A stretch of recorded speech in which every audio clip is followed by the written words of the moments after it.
The failure to properly assess the soil at the whale site is especially egregious by the government, not just because it has cost 100 million US to remedy the soil, but because this site was specifically identified for further industrial development. That was economist Elson Low, who commented on the recent revelation that the gas energy project currently being constructed at Wales faced a 100 million US burden since the contracting company had to finance stabilization works at the site.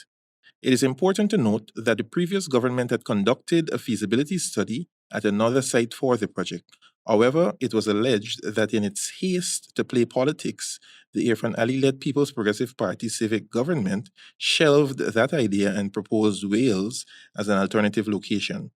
Any government identifying a site for heavy industry needs to conduct a thorough evaluation so that investments in infrastructure are not wasted.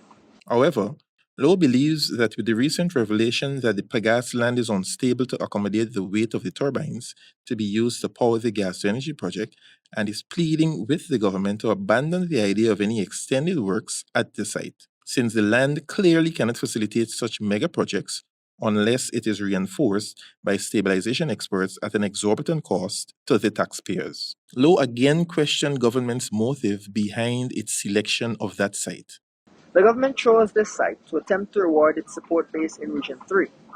But PP supporters in the region should note that the promised jobs and economic activity in the area is just a promise. He also reminded that the gas-to-energy project is marred by delays, court battles, and mediation.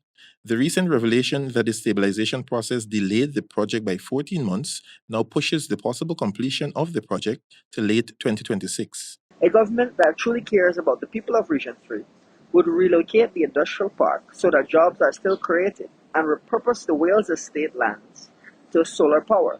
The government has several developmental plans for the area, including a fertilizer plant, a second installment of the GTE. However, it is suggested by law that the government should conduct a feasibility study to repurpose the remaining land at the whale site for solar power generation. It is difficult to imagine any successful industrial development zone where each factory must spend tens, if not hundreds of millions of US dollars on soil stabilization before even beginning construction. He further noted that any further construction could saddle taxpayers with even more unnecessary debts. Marvin Cato reporting for HGP Nightly News.